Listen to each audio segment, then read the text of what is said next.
My girlfriend had a stalker, police reports, restraining orders, the works. I protected her for 6 months. Then the stalker approached me. I'm her boyfriend. She told me you were the stalker. When we both realized we'd been dating the same woman the entire time. 31 male. Still can't believe I'm typing this. My brain keeps trying to reject the whole thing like a bad organ transplant. Met Vanessa, 29, 8 months ago at a coffee shop downtown. She was reading some thriller novel, looked up and smiled at me. We got talking. She was smart, funny, had this way of making you feel like you were the only person in the room. We exchanged numbers. Third date, she drops it on me. She's got a stalker, ex-boyfriend who won't let go. His name's Trevor, she said, hands shaking around her wine glass. We dated for like 6 months last year. When I ended it, he just snapped, started showing up everywhere. My apartment, my work, places I'd mentioned wanting to go. She pulled out her phone, showed me texts, hundreds of them. I miss you. We belong together. I saw you today. You looked beautiful. Why are you ignoring me? Then they got darker. You can't hide from me. I know your schedule. You'll regret this. My stomach turned. This guy was unhinged. I filed police reports, she said. 3 of them, but they can't really do anything unless he physically does something, you know? I'm working on a restraining order, but the courts are so backed up. She showed me the police report copies. Official-looking documents with case numbers and everything. Her complaint about Trevor following her, texting her, taking photos of her building from across the street. That protective instinct just kicked in. I'm not some tough guy, but I'm 6'2", played linebacker in college. Still hit the gym regularly. I'll keep you safe, I told her. She teared up. Really? You're not scared off by all this drama? No. This isn't your fault. This guy sounds dangerous. She basically moved in after that. Kept her apartment but stayed at my place most nights. Said she didn't feel safe there anymore. I walked her to her car after dates. Checked the back seat before she got in. Varied our routes home. Installed cameras at my place. Every few weeks she'd get another wave of texts from blocked numbers. She'd show me her phone, hands trembling. He's doing it again. I'd hold her while she cried. 6 months of this. 6 months of being on high alert, checking over my shoulder, making sure doors were locked, sleeping light in case something happened. Then last week I'm leaving the gym around 8 p.m. Guy approaches me in the parking lot. Tall, maybe 6 feet, wearing a button-down and jeans. Looks exhausted. Derek, he says. Immediately I'm tense. Who's asking? My name's Trevor. I know how this sounds, man, but I really need 5 minutes. It's about Vanessa, the stalker. Her stalker was standing right in front of me. I took a step back, pulled out my phone. Whoa, hey, he puts his hands up. I'm not here to start anything. I promise. Look, I think something really messed up is going on. Did Vanessa tell you I'm stalking her? She showed me the texts, the police reports, everything. Right, and she showed me your texts, the ones where you're supposedly threatening her and saying you'll never let her go. My brain stuttered. What? He pulls out his phone, shows me screenshots, messages from a number I don't recognize, but the name says Derek at the top. I'll find you wherever you go. You can't keep seeing him behind my back. I always know where you are. I never sent those. I know, because I never sent the ones she showed you either. He runs his hand through his hair. How long have you two been together? 8 months. Why? 14 months for me. We just stood there. The math wasn't working. Couldn't work. Unless... Look, he said, I know this is insane. I know how this looks, but I think we need to talk. Really talk. Because I'm starting to think we've both been played. We ended up at this 24-hour diner off the highway. Sat across from each other in a booth. Both of us just processing. Start from the beginning, I said. Trevor met Vanessa at a work conference about 14 months ago. They hit it off, started dating long distance. 6 months ago, she told him she got a job offer in my city and moved here.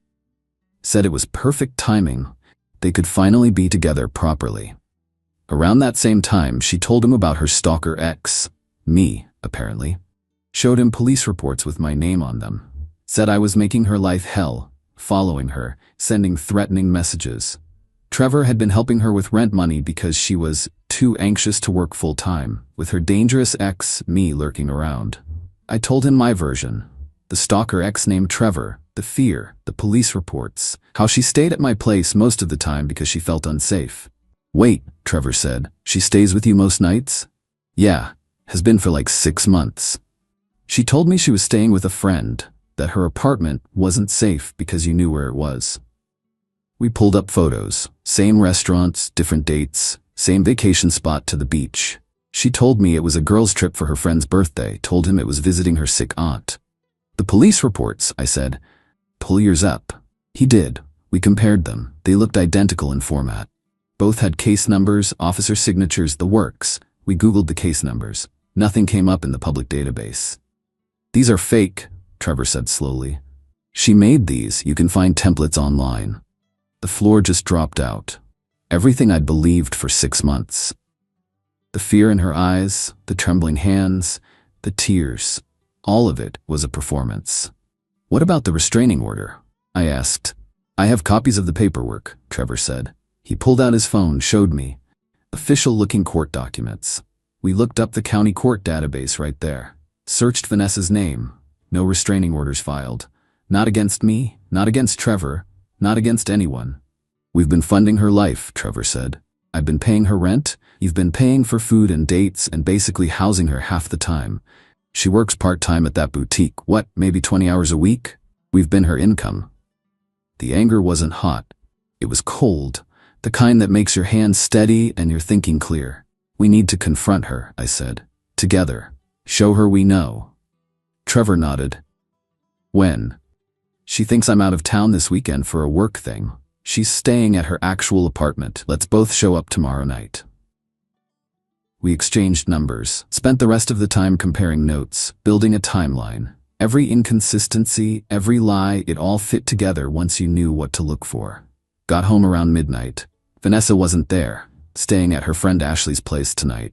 More lies, couldn't sleep, just kept thinking about how good she'd been at it. The fake fear, the manufactured vulnerability. She'd played 2 grown men like fiddles for months. Next day dragged by, couldn't focus at work. Trevor and I texted back and forth, making sure we had everything documented. Screenshots, payment records, timeline, wanted all our facts straight. 7 p.m. we met up outside her apartment building. Neither of us knew what to expect. Ready?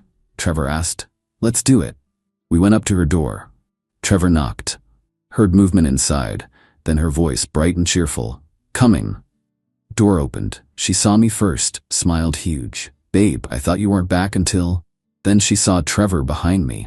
The smile froze like someone hit pause. Her face went white.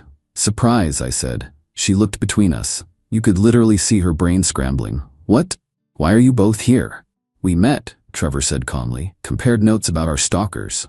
Turns out we're both dating the same woman, I added. Or we were, anyway. This is crazy, she said, trying to laugh it off. You two are working together? This is harassment. Cut it, Vanessa. Trevor held up his phone. We know everything. The fake police reports, the fake restraining orders, the timeline. You've been dating both of us, living off both of us. Her face cycled through emotions. Panic, anger, then calculation. I can explain, she started. Please do, I said.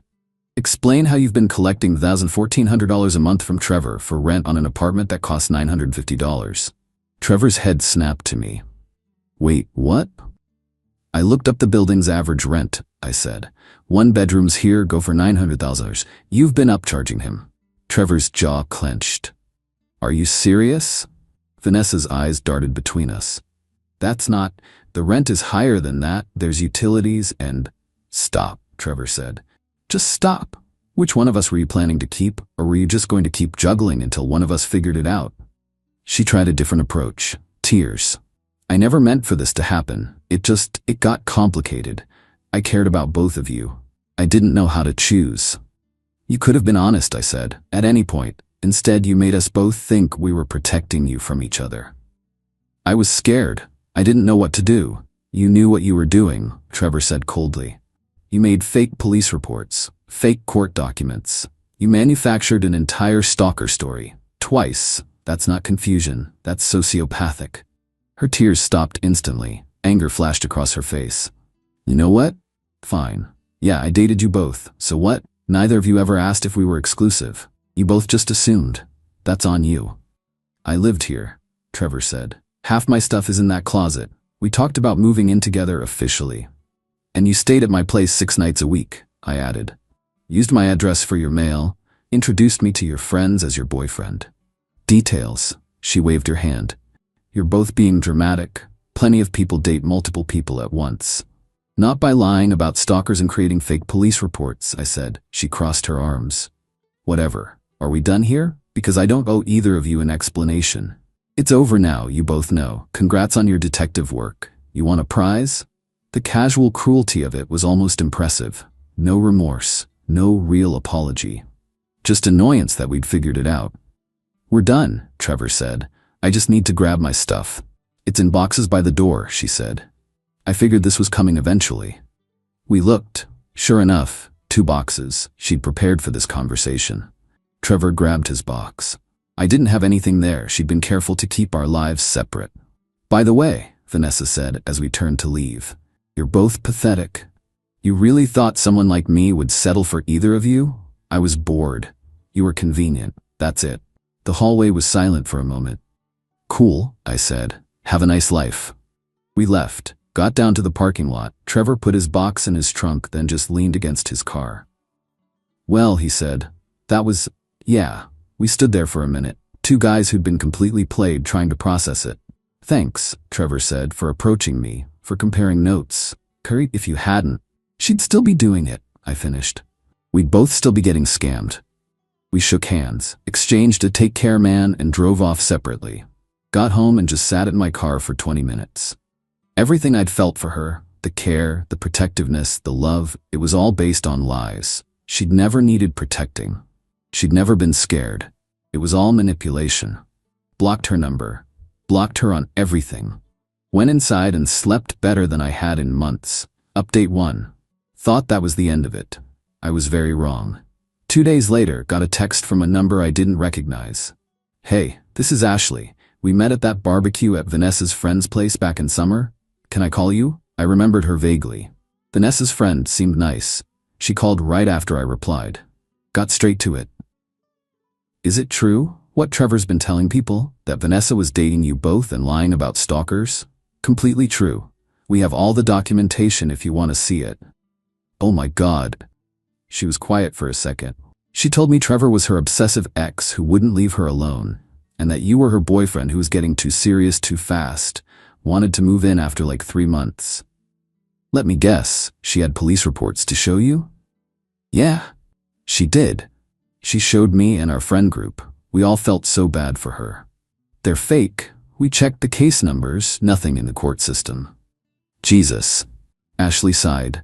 I'm so sorry. We all bought it completely. She's been using the stalker story with everyone, getting sympathy, getting people to cover for her, borrow money. I lent her $300 last month for legal fees for the restraining order. She probably pocketed it. I'm showing everyone this. The whole friend group needs to know. We talked for like an hour. Ashley was genuinely shocked, apologizing repeatedly even though she'd done nothing wrong. She'd been manipulated too. Turns out Vanessa had been spinning different versions of her story to different people in her life. To some friends, I was the current boyfriend. To others, Trevor was her ex who wouldn't let go. To her family, she was single and focusing on herself. Web of lies that she'd somehow kept straight for over a year. A few days later, got a call from an unknown number. Against my better judgment, I answered. Derek? Woman's voice, sharp and angry. Who's this? This is Helen, Vanessa's mother. We need to talk about what you're doing to my daughter. Oh good, the family's involved now. I'm not doing anything to your daughter. That's not what she told me. She said you and some other man are spreading lies about her, harassing her, trying to ruin her life because she wouldn't choose you. That's not what happened. She's devastated, can't stop crying, lost friends because of your rumors. They're not rumors, Helen. Your daughter was dating me and another guy at the same time. She lied to both of us, told us each that the other was stalking her. She created fake police reports and restraining orders. We have proof of everything. That's ridiculous. Vanessa wouldn't do that. She's a good girl. I have text messages, receipts, timeline documentation. Trevor and I compared everything. Your daughter scammed us both. I don't believe you. Vanessa said you're obsessed with her. That you can't handle that, she didn't want to be with you anymore. Okay, believe what you want, but I'm not going to be harassed about this. You're harassing her. You've turned everyone against her. Her friends won't talk to her. She's humiliated. That's not my fault. That's the consequence of her own actions. She lied to everyone. People found out. That's on her. You're cruel, heartless. She loved you and you're destroying her. Helen, I don't know what version of events Vanessa told you, but it's not the truth. If she wants to show you the fake police reports she made, I can send you the real court database showing they don't exist. But I'm done with this conversation. Don't you dare hang up on. I hung up. My hands were shaking. Blocked that number too. That night, Vanessa tried calling from different numbers. 5 different numbers. Didn't answer any of them. Then the text started, from random numbers. Please just talk to me. I know you hate me, but we need to discuss this. You're being unreasonable.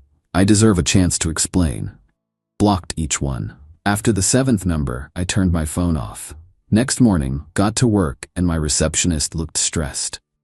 Some woman called 3 times this morning asking for you, she said.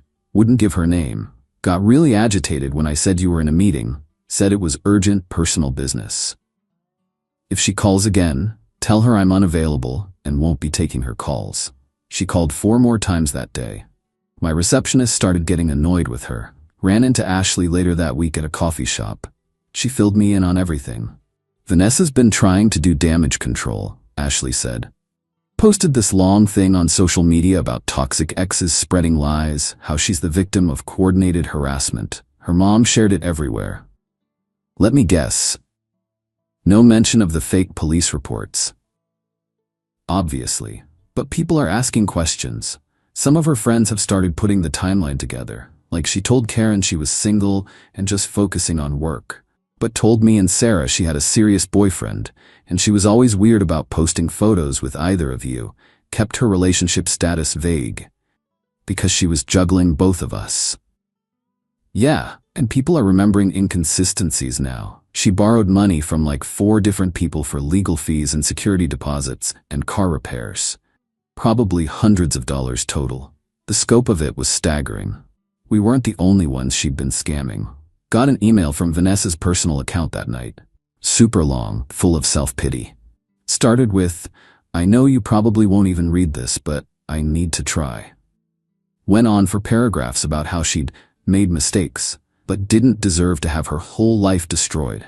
How she'd lost friends, was probably going to lose her job at the boutique, couldn't afford her apartment anymore without Trevor's help. The kicker was the last line. I hope you can live with yourself knowing what you've done to me. Didn't reply. Just forwarded it to Trevor with the subject line, she's still playing victim. His response, got the same email, she's unbelievable. Update 2. Things escalated way faster than I expected. Vanessa showed up at my apartment.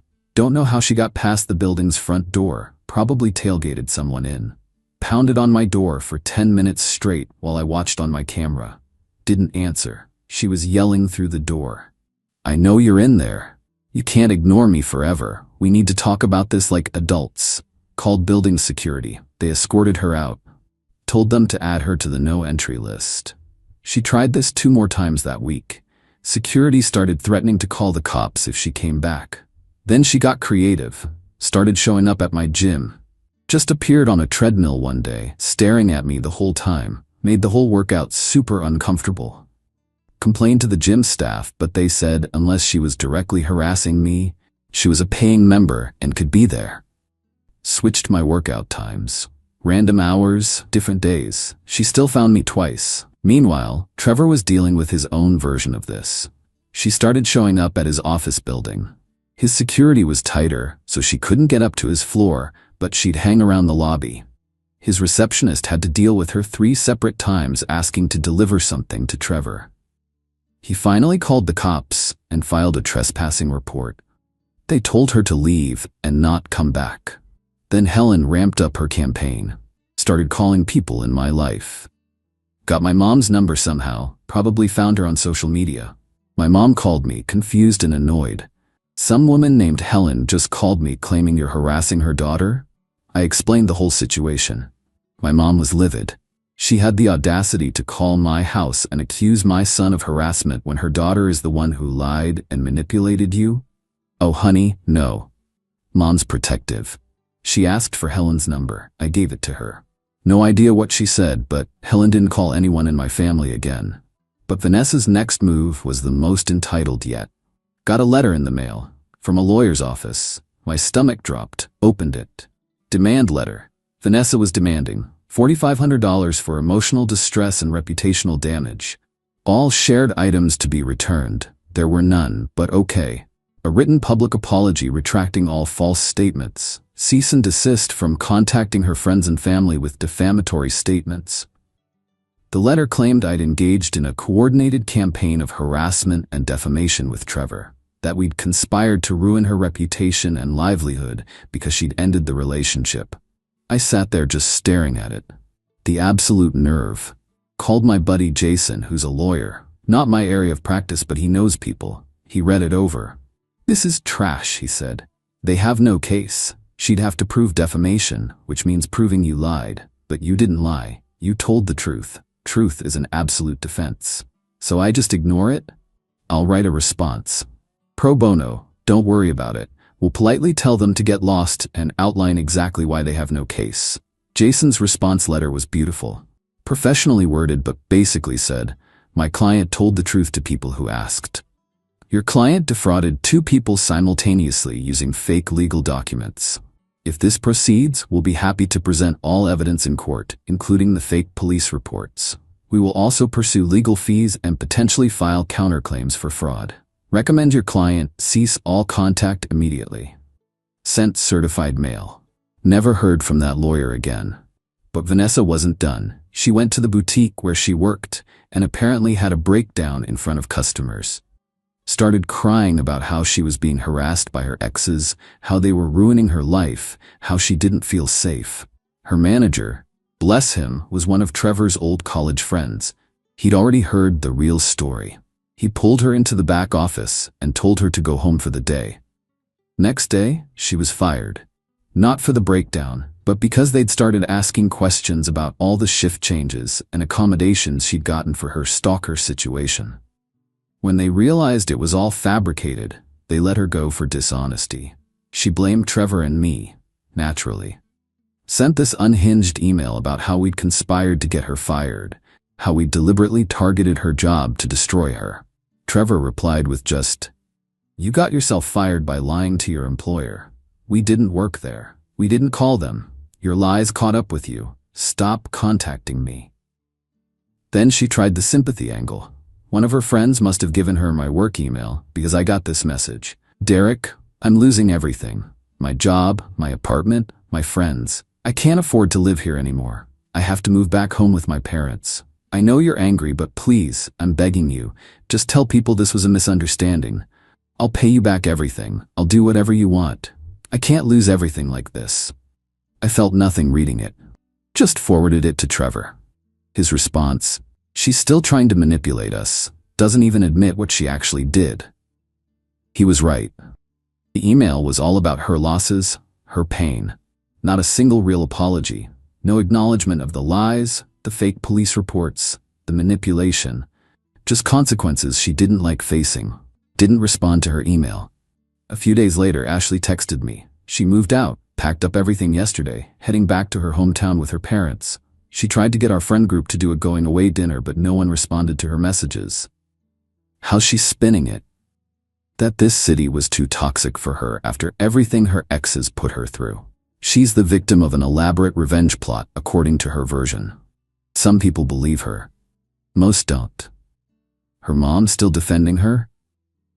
Oh yeah.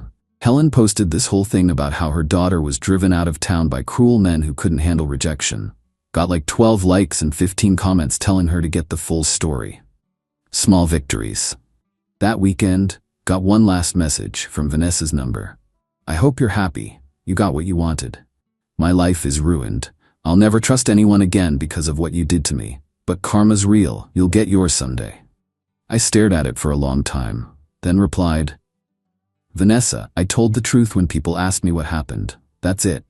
You ruined your own life by lying to everyone in it. Good luck. Blocked her number. For real this time. Final update.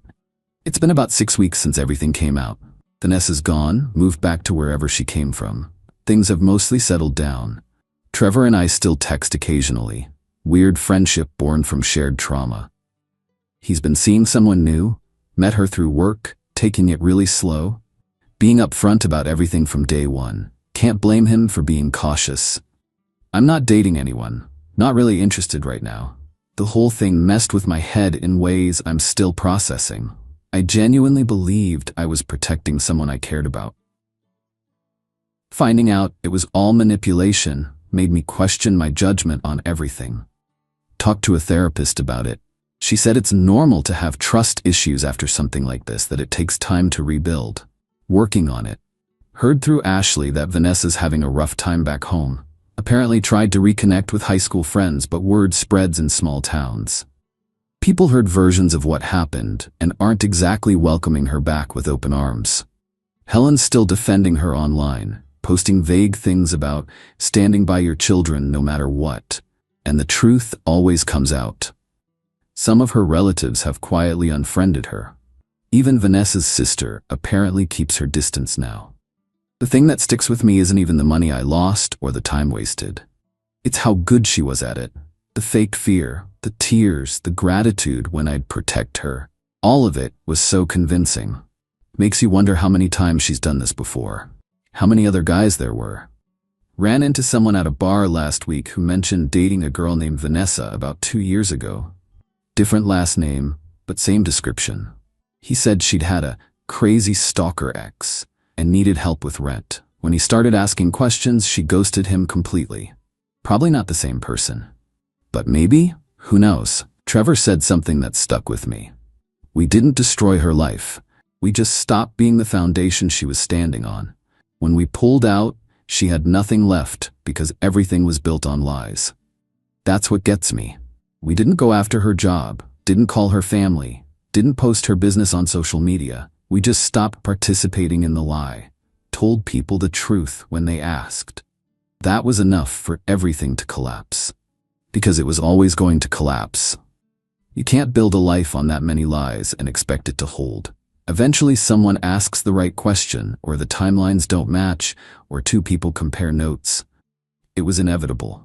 I don't hate her. Honestly, I mostly feel nothing. Sometimes I feel sad that someone thinks this is a normal way to live, hurting people who genuinely care about you. But mostly I just feel done. Changed gyms, deleted old photos, cleared out the drawer I'd given her at my place. Small steps toward moving on. The trust will take time. I'm working on not seeing red flags in every conversation or questioning every woman who shows interest. My therapist says that's normal, that my radar's just overcorrected and will balance out eventually. To anyone reading this who sees similar red flags, someone who's always the victim, always has crazy exes or stalkers, always needs rescuing, look closer. Ask questions. Compare notes with people in their life. Sometimes the person claiming to be stalked is the one doing the manipulating. And if you find yourself in a situation like Trevor and me, document everything, compare notes, tell the truth.